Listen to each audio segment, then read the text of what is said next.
کراچی میں 3 خواجہ سراؤں کا لرزخیز قتل نے کھلبلی مچا دی ہے۔ مقدمہ درج۔ کیا آپ نے کبھی سوچا ہے کہ اس ملک کے مسائل اتنے بڑھ کیوں گئے ہیں؟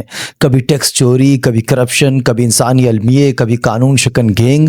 آخر یہ سب کب تک چلے گا؟ کیا انصاف صرف طاقتور کے لیے ہے اور کمزور ہمیشہ دبایا جاتا رہے گا؟ آج ہم انہی تمام سوالات کے ساتھ چند اہم واقعات کا جائزہ بھی لیتے ہیں جو ہمارے نظام، ہمارے رویوں، ہماری ترجیحات پر بڑے سوالیہ نشان چھوڑتے ہیں۔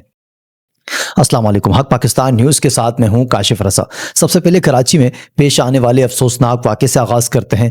سپر ہائی وے کے قریب میمن گوٹ سے 3 بے جان لاشیں برآمد ہوئی۔ یہ کوئی عام لاشیں نہیں تھی بلکہ وہ 3 خواجہ سرا تھے جو اپنی بے بسی، اپنی شناخت اور اپنے وجود کے ساتھ ہمیشہ اس معاشرے سے جینے کا حق مانگتے رہے ہیں، لیکن معاشرہ ان کے حصے میں صرف تنقید، تذلیل اور اب قتل جیسا ظلم چھوڑ رہا ہے۔ یہ المیہ صرف 3 جانوں کے قتل کی کہانی نہیں ہے بلکہ یہ اس معاشرے کے منہ پر ایک زوردار تماچا ہے جو دعوے تو مساوات کے کرتا ہے مگر حقیقت میں کمزور اور بے سہارا طبقوں کو جینے کا حق تک نہیں دیتا۔ ناظرین، مقتولین کا نام ایلیکس، جیل اور اسما تھا۔ وہ سب ایک ہی علاقے میں کرائے کے کمروں میں رہتے تھے، ایک دوسرے کے دکھ سکھ کے ساتھی تھے، لیکن ایک نامعلوم رات میں نامعلوم لوگ آئے اور نامعلوم وجوہات پر ان کی زندگیاں ختم کر دیں۔ سوال یہ ہے کہ یہ نامعلوم کون ہے اور یہ نامعلوم آخر کب تک ہمیں جنازے دکھاتے رہیں گے؟ آخر یہ نامعلوم کب معلوم ہوں گے؟ مقدمہ ان کے گرو ظفر کی مدعیت میں درج ہوا۔ دفعات میں قتل کی سنگین دفعہ 302 شامل کی گئی، لیکن اس ملک میں دفعات کاغذ پر لکھی رہتی ہیں اور قاتل آزادی سے گھومتے رہتے ہیں۔ ظفر کا کہنا ہے، جو ان کا گرو ہے، کہ انہیں واٹس ایپ پر خبر ملی کہ ان کے ساتھی قتل کر دیے گئے ہیں۔ سوچیں ان کے لیے کتنا مشکل لمحہ ہو گئی ہے۔ لاشوں کو جن اسپتال منتقل کیا گیا ہے وہاں خواجہ سراؤں نے احتجاج کیا اور کہا کہ اگر قاتل گرفتار نہ ہوئے تو وزیر اعلیٰ ہاؤس کے سامنے دھرنا دیں گے۔ اس احتجاج کی چیخوں میں صرف انصاف کی پکار نہیں تھی بلکہ یہ چیخیں اس پورے نظام کے خلاف تھی جو ان کی حفاظت کرنے میں مکمل طور پر ناکام دکھائی دیا۔ پولیس نے تفتیش شروع کی ہے۔ بتایا گیا کہ 2 خواجہ سراؤں کو سینے میں گولیاں ماری گئی تھی جبکہ ایک کو سر پر گولی لگی ہے۔ 9mm کے خول بھی برآمد ہوئے مگر جائے وقوع پر کوئی کیمرہ نصب نہیں تھا۔ حیرت ہے کہ اتنے بڑے شہر میں جہاں قدم قدم پر نگرانی کی جاتی ہے وہاں بہت سے ایسے مقامات اب بھی موجود ہیں جہاں کوئی کیمرہ سسٹم موجود نہیں۔ یہ غفلت نہیں تو اور کیا ہے ناظرین؟ یا پھر ایک سوچا سمجھا اندھا پن ہے؟ پولیس کہتی ہے کہ اس کیس کو ہائی پروفائل خصوصی ٹیم تشکیل دی جائے گی، لیکن سوال یہ ہے کہ ایسے کتنے ہائی پروفائل کیسز ہیں جن کا انجام ہونا ہم نے دیکھا ہے؟ کتنے مجرم واقعی انجام تک پہنچے ہیں اور کتنے مظلوموں کے ورثہ کو انصاف ملا ہے؟ دوسری طرف وزیر اعلیٰ سندھ مراد علی شاہ صاحب نے نوٹس بھی لیا ہے، مگر کچھ لوگوں کا کہنا ہے کہ نوٹس یہ لفظ جو ہے اب اس ملک میں محض مذاق بن چکا ہے۔ نوٹس لیے جاتے ہیں، فائلیں بنتی ہیں، بیانات دیے جاتے ہیں، لیکن انصاف نہیں ملتا۔ مظلوم کے لیے نوٹس ایک کھوکھلا وعدہ بن چکا ہے۔ یہ قتل صرف 3 افراد کا قتل نہیں، یہ پورے معاشرے کے ضمیر کا قتل ہے۔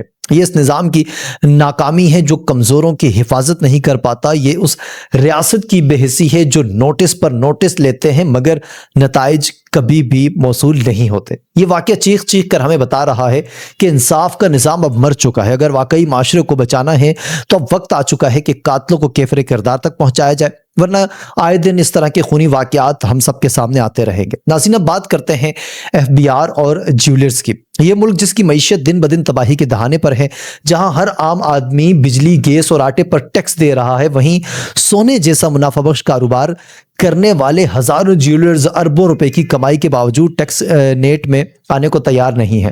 FBR کے داد و شمار چونکا دینے والے ہیں۔ ملک بھر میں 60,000 جیولرز کا ڈیٹا جمع کیا گیا مگر ان میں سے صرف 21,000 رجسٹر ہیں اور ان 21,000 میں سے بھی محض 10,524 افراد ٹیکس ریٹرن فائلر ہیں۔ سوچے باقی کہاں گئے؟ کیا یہ کھلا فراڈ نہیں؟ یہ ملک غریب کی آہ بھرتی سانسوں پر تو ٹیکس لگا دیتا ہے مگر امیروں کے لیے تجوریاں بھری رہتی ہیں۔ پنجاب کے بڑے شہروں لاہور، فیصل آباد، راولپنڈی اور ملتان کے جیولرز پر پہلا ہدف رکھا گیا ہے، مگر سوال یہ ہے کیا واقعی اس بار شکنجہ سخت ہوگا؟ یہ ہمیشہ کی طرح طاقتور مافیا قانون کو خرید لے گا؟ ناظرین، اس حوالے سے آپ کی کیا رائے ہے؟ کمنٹس کر کے آپ بتائیں۔ اب ذرا رخ کرتے ہیں قصور کا۔ سیلاب آیا، راستے بند ہوئے، زندگیاں اجڑ گئی، مگر اس اندوناک صورتحال میں بھی ایک کہانی نے سب کو حیران کر دیا۔ قصور کے علاقے گنجا کلا کا دلہا اپنی بارات کشتی پر لے کر دلہن کے گھر حاجہ شاہ مقیم پر جا پہنچا۔ دلہن ملی، شادی ہوئی اور یہ منظر سوشل میڈیا پر وائرل ہو گیا۔ لوگ ہنسے بھی، تالیاں بھی بجائیں اور ریسکیو 1122 کو خراج تحسین بھی پیش کیا گیا۔ لیکن ذرا سوچے ناظرین، کیا یہ واقعہ دراصل ہماری ناکام ریاست کا ایک آئینہ نہیں ہے؟ خوشی کے اس لمحے کو ایک رومانوی کہانی کے بجائے اگر کڑوی حقیقت بھی سمجھنا چاہیے کہ 21ویں صدی کا یہ دور پاکستان آج بھی کشتیوں پر زندگیاں گزارنے پر مجبور ہے۔ سیلاب ہر سال آتا ہے، ہر سال تباہی مچاتا ہے، مگر حکومت کے اقدامات ہر بار کاغذوں کو تک محدود رہتے ہیں۔ ادھر ایک اور سنگین خبر اقوام متحدہ کی رپورٹ سے سامنے آئی۔ کہا جا رہا ہے کہ ستمبر کے آخر میں پاکستان اور بھارت کے سرحد پر غیر معمولی بارشیں ہوں گی۔ اکتوبر کے آخر میں دوبارہ اسی صورتحال کا امکانات روشن ہیں، یعنی مونسون ختم ہونے کے باوجود بارش کا سلسلہ اب تک رکا نہیں ہے، دوبارہ برسے گا۔ سوچنے کی بات یہ ہے کہ جب بارشیں معمول سے زیادہ ہوں گی تو کیا ہم نے اپنی زمینوں، شہروں اور کھیتوں کو محفوظ بنانے کا اب کوئی انتظام کیا ہے، یا پھر سیلاب آئے گا دوبارہ سے، یا پھر ہمیشہ کی طرح بارش کے آنے کے بعد شہر ڈوبیں گے، فصلیں تباہ ہوں گی اور حکومت بیانات دیتی رہ جائے گی۔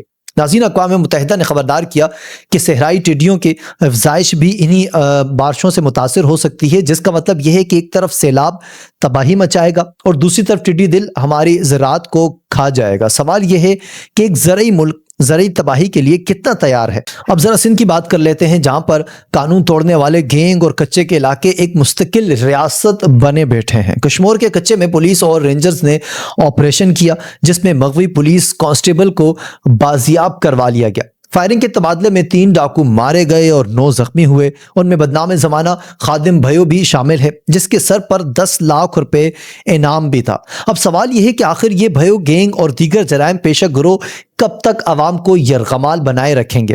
آئے دن کسی کو ہنی ٹریپ کیا جاتا ہے، کسی کو اغوا کر کے تاوانگ مانگے جاتے ہیں اور ان کی ویڈیو سوشل میڈیا پر ڈال کر خوف پھیلایا جاتا ہے۔ یہ کون سا نظام ہے جہاں ڈاکو آزادی سے حکمرانی کریں گے اور ریاست صرف آپریشن کی خبر دیتی رہے گی؟